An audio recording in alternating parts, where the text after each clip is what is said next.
All right, I just felt like let's have this 6 good moment of Charlie Kirk debating school student. It's actually a very interesting one, but then I want us to listen to some of the question and then the response he gave them at the course of the debate. It's gonna be a very interesting one, and I want you to stay tuned with me. So let's check out this video together.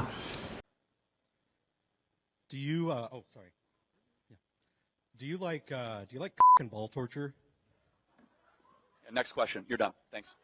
Free speech. Yeah, we're done. Yeah, free speech. You made a fool of yourself. Next question. Thanks. Is that an Aaron Hernandez jersey? I see. That's Okay. But anyway, you know what he was like accused of, right? Like, yeah. I mean, yeah, he's one of the best to ever do it, though. Just but, like his best friend. Hey, I'm all right. All I want I'm giving you a hard time. I don't know if you believe okay, in that. okay. But seeing all the good things that Trump did for our country, like that's why he's my goat, and probably a lot of people in here's goat. Like everything from like what he did to the economy, the border security, and just seeing all that crumble with Biden in office. On a scale of 1 to 10, how are we as a country? Okay, let's not swear, but a scale of 1 to 10, 11. So Charlie, I just wanted to come here today and basically say I'm not too political, but I'm a big fan of Kamala Harris. I think she seems like a sweet lady with a nice smile. And basically, I just want to know, what's your beef with Kamala and how can we resolve this? Yeah, so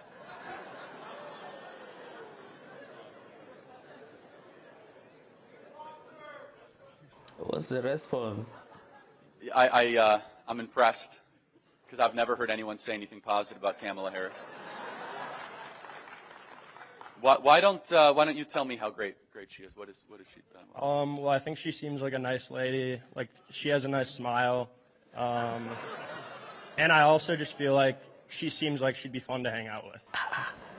Nice smile. I'll vote to hang out with. She seems to me more kind of like the librarian that gets super mad at you because you're making too much noise while you're hanging out with your friends. I mean, there is one good thing that Kamala Harris is good at, but I'm not going to get into that because I'll keep it PG rated here. But I mean, we can agree to disagree. I kind of want to get to know her, but we all have our own opinions, right? Yes, we do. Wow, this is serious. I am the masked mushroom. Do you support the legal use of psychedelics for religious reasons? Really? Or is religious freedom only reserved for Christianity? Okay. No, I don't. I don't support the recreational use of psychedelics. So. Not for religious purposes. What religion is that? There's numerous religions throughout time that have used mushrooms for. Yeah, the Aztecs used to sacrifice children, so that wouldn't be a good argument. So. They did not sacrifice. They made them gods. The Aztecs did sacrifice kids. Do you disagree with that statement? But did they have a better afterlife? No. But how do you know? Well, their religion says they did. Right. So, paganism is wrong, and murdering children is not morally defensible, regardless of how you spin it. So. That's so simple. But yes, to answer your question, simple.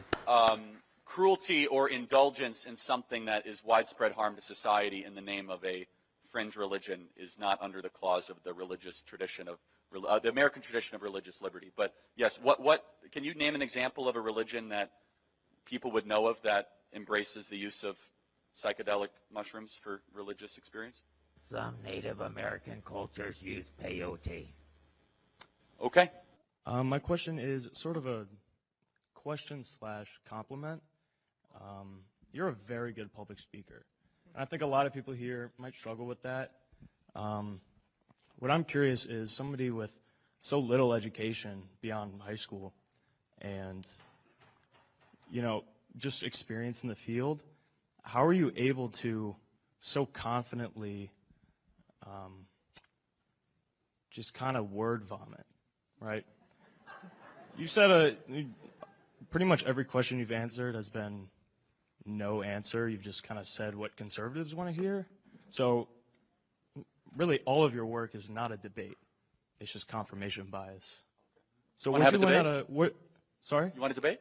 No, I'm good. I'm just curious where you learned. You sure? Where you learned how to public I'm a high speak. school graduate. You're in college, man. Let's debate. I vomit for a living, you said. Yeah. Come on, let's debate. No, I'm not here to debate. That's not, No, that's not my question. You're just here to insult me. Yeah, yeah, I am. Where did you learn how to public speak? Because you're really good at lying out of your What have I lied about? Name one thing I lied tonight about. Name a second thing. No, name a stat. I said that's wrong. You said 11 million jobs. You said 50%. Yes, 11 million jobs are open for blue-collar work according to Mike Rowe and according to 3 independent studies according to the Department of Labor. Name another stat I said that's wrong. I guess my main point No, name a third stat that I said that's wrong. When you say a stat or you just say numbers, it's helpful usually when you're public speaking to say where you got that information. Because people who disagree with you might not. So give me, no, but you give some examples. Where did I lie or say a stat that's not true? You need to work on not doing confirmation bias. Wait, hold on. No, but you come up here and say, oh, how did you with a high school education learn to spew BS? Say one thing I said that was wrong, misleading, unfactual, not rooted in data. You're doing it right now. I'm asking you a question. I was just making a comment, and you're spinning it. That's what you're really good at. That's why I think you're good. No, you came up here and insulted me. I'm asking you, how have I misled this audience? And you come unprepared, like not with a single data. I thought you'd at least have like one gotcha, man. Like one number, like one thing. Nancy Pelosi, stock portfolio up 65% in 2023. That's true. 11 million job openings, according to the Bureau of Labor Statistics, that require muscular labor and require just a 6-month technical training degree. That is true. At the apex, 15,000 people coming across the southern border every single day. I even said it's down a little bit. That is true. What have I said that's incorrect? Do next. You're good at what you do, but not for the right reasons. That's all I'm saying. They don't want to debate me because they can't debate me. They can't say one thing I said that's wrong. They can't name one data point. They just come up here and insult. You, my friend, are why we are going to beat you guys historically, because you are afraid to have a debate.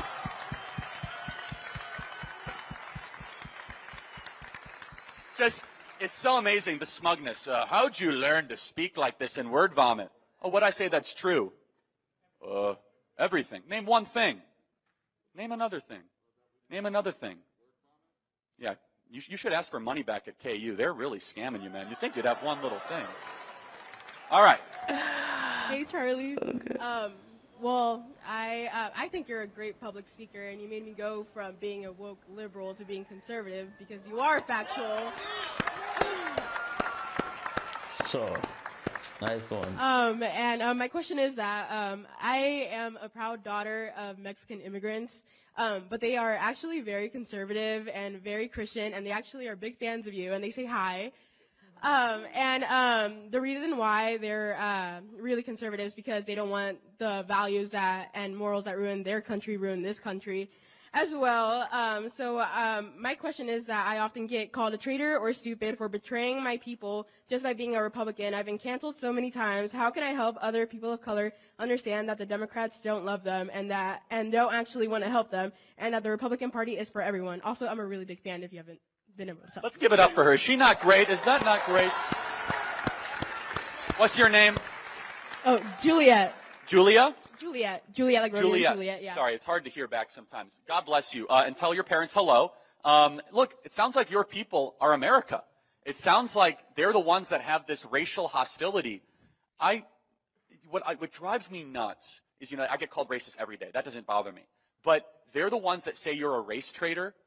And I look at you as someone made in the image of God with your own thoughts, your own feelings, your own agency, someone that loves this country and wants to contribute, Nice. Someone that thinks independently, and someone that is full of joy and gratitude. And then I look at the other side, and they're like, why have you left to go to all those racists? It's like, okay, well, look around. You just got a standing ovation at an event that is celebrating that you're coming here. And so this is what's happening in this country, is that the left is filled with bitterness. They want black-only dormitories on campuses across the country. Over 100 university campuses have black-only dormitories. They say that you are not allowed to think a certain way if you have a certain skin color. Our movement is different. I don't think anything of you based on the color of your skin. You know what I look at you as? As an American made in the image of God, that I'm grateful to say that we're in this country together. God bless you. God bless you. Thank you. That's a very nice one, listening to Charlie Kirk. But then this very question that this lady innocent asked Charlie Kirk, I think that this has been the questions of so many people. And as a matter of fact, a lot of people think that those Republican, or should I say the conservative, that they don't just like black people. No, they just want things to be done in the right way. That's all. Nobody is saying that they don't like black people or something like that. No, they just want you to do the right thing, do the needful. At least they have a law, and then the law tends to govern the society. So they just want you to operate within the confines of the law. That's all. And then that's the reason why sometimes they'll be like, oh, okay, fine. They are not saying that don't come to America. They are saying that come to America legally, which means that come so that at least they can document it. Right? When you document it, then from there they will now know that yes, this one is this one is an immigrant, this one's coming to seeking for asylum, this one is this, and then at least they will have more information about you.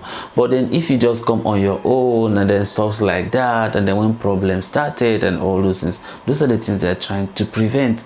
And that resulted for Trump, trying to build the walls. It's not that like, he does not like, black people. Why won't he like black people? You understand? They are just saying that what the right thing should be done, and that's all. But then, looking at some of this immigration thing and all those things, something actually crossed my mind, and I want to also ask Charlie Kirk if Charlie Kirk can kind of help me to respond to this very question. I love traveling. Okay, I love traveling. So let's assume that maybe probably I got married, I have a wife, and then maybe probably I went to maybe America either on tourist visa and all that. But then at the cost of maybe probably my wife is pregnant and then end up giving birth in America. Maybe probably by birth, maybe probably the child might be an American. Okay, but then what made of me? Can I also be considered as an American, or can I also apply, for a citizen? Can any of you help me, answer this very question at the comment section? Of course, I'll appreciate you if you can be able to answer this question for me. But then if Charlie can answer this, of course, it's actually a good thing if he is able to answer me at the comment section. So if you look at one of the questions that the college student asked was, when TV was talking about why does he like Kamala Harris, and he says that because of she have a nice smile, and another thing is she look like somebody that you can hang out with. Wow! So it means that he is voting for her because she have a nice smile, or because she look like a nice lady. Wow! This is serious. I was thinking that we'll look at it based on policy, but nevertheless there are a lot of people that some people tend to vote for them or tend to like them because of their personality.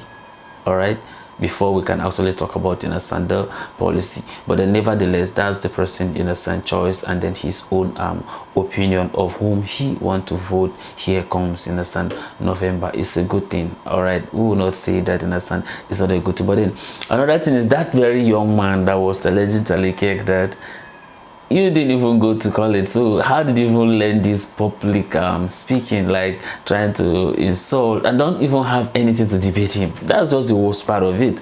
You came there, which will expect you to at least have something you can kind of debate, but then he didn't just even have anything. He just went on to make fool of himself. But then nevertheless, when you are doing something better or something great, of course people will always come, and then they will just be asking this kind of question, which means that you are actually doing something right. That is the reason why they are coming to be asking such a question. But then I know that a lot of you have thought an opinion concerning some of these best moments of Charlie Kirk, because I just see it very interesting, and the way he answers some of those questions, we are just perfect, for me. So I want to see your thought and opinion at the comment section, and may God bless you as you do so. So this is the end of my video. If you like my reaction, should like, share, and subscribe. subscribing. If you have any video you want me to react to, don't forget to drop it at the comment section and I'm going to check it out. So you remain blessed and I see you in my next video. Goodbye.